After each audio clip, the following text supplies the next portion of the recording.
What's going on, y'all? Thanks for checking in with Callie. Please like, subscribe if you haven't. So it looks like all the Clipper haters have definitely showed their face, definitely reared their ugly head, and has definitely spoken. And now the media is definitely have something more to talk about. And now it seems like everything is starting to spice up for the media just the way they would like it. And the bad thing for the Clippers is they're playing in a funk right now. They're not playing any type of great basketball. I said it on my previous videos. They're playing one of the worst basketball that they played all season. And they're playing the worst basketball of any other team that's contending for a championship or playoff contention right now within the season. So like when you think about everything that's unfolding for the Clippers, it's all going to the left. Nothing's going right for them.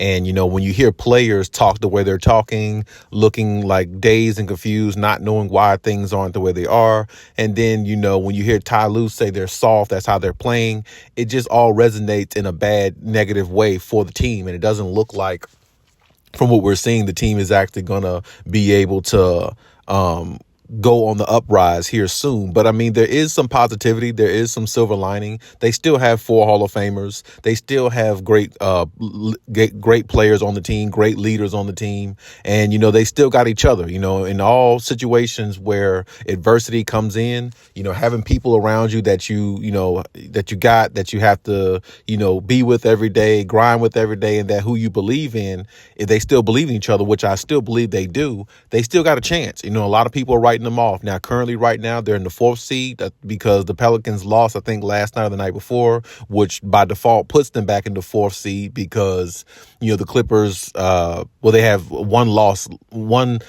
less than the Pelicans. So the Clippers got 27 losses, Pelicans got 28. So, I mean, if they can just kind of maybe find a way to win about, I'd say 4 to 5 more games, they could at least solidify a playoff spot at least. Now, tonight they're going against the 76ers. That's going to be a tough one because, you know, the 76ers, you know, trounced them the other night in LA. So, I mean, now they got to go out to Philly on this Eastern road trip that they have, and they got to try to find a way to, you know, get some victories. And these victories got to come rather quickly, and they got to come rather, you know what I'm saying, like in spurts for them. At least, like I said, they got to at least get, you know, 3 to 5 wins in the next few games so they can at least try to hold on to at least a 6th spot, you know, going into the playoffs. They don't want to be in no playing tournament, anything like that. So that definitely would, you know, put them in bad contention if that's the case. And the fact that, you know, looking at the Clippers and some of the games they lost this year, we don't know who's down the bottom that they actually have tiebreakers with or who has a tiebreaker over them.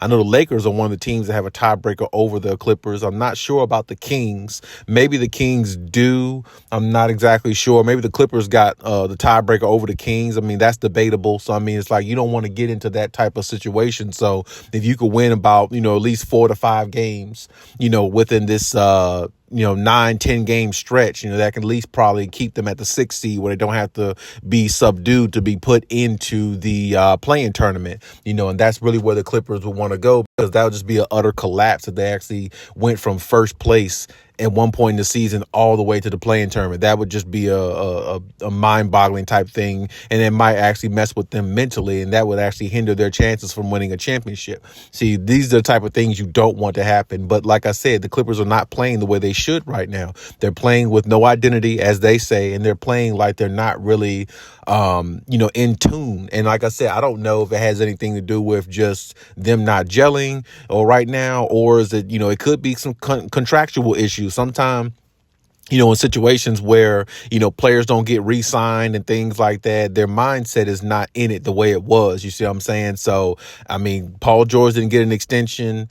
James Harden is probably looking for an extension. You know, a lot of things, you know how James Harden could be. So, I mean, sometimes it could be things like that. We've seen situations like that before in the past, you know, where just sometimes players don't play with that same intensity, that same thought process, which is not good, of course. But at the same time, that could be one. Hopefully that's not it. Hopefully I'm wrong about that one. But, you know, I just don't know what it is with the Clippers. They got the same team. They got the same cast. They got the same amount of guys. And I just think that they just really need to find ways to be more effort based. Because like I said, really it's coming down to effort. You know, Russell Westbrook said it in his post game after his first game back a few days ago.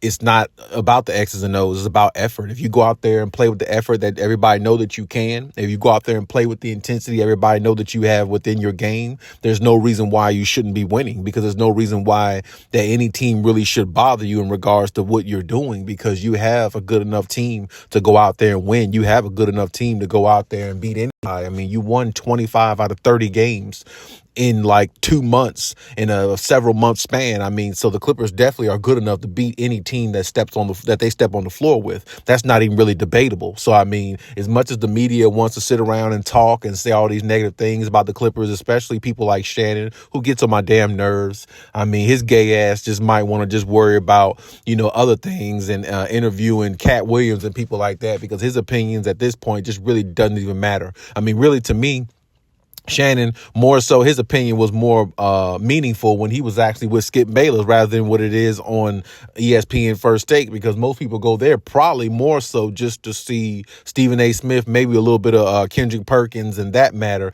And, of course, Shannon's just an add-on to the show. But either way, like I said, I mean, he's just getting ridiculous. I mean, the other day, him talking with Molly about the situation, he's talking about the Lakers the whole time, not even answering the question. Just, you know what I'm saying? Then you got people like Nick Wright and idiots like that. I mean, just the media is just like full of trash people, honestly. They really are. And it just makes it very loathful to watch sometimes when a team is not playing well. Of course, you guys sit there and talk about them not playing well, but you don't have to sit there and like down them like they never was any good. I mean, the Clippers won 25 out of 30 games. There's no way in hell they're not a good team. There's no way in hell they're like a team that has no talent. I mean, the media talks about them like they never even did that. Like they never was even the number one seed within this season. But they want to talk about the Lakers the whole time during the season, whether they struggled or not. And this team is playing piss poor, and they have moments where they look good. But I mean, moments and consistency is two different things. Now, right now, they're playing a little bit better. The Lakers, I'll give them that. But I mean, they're still a playing tournament team. Regardless of what you say, they're still in the playing tournament. They're not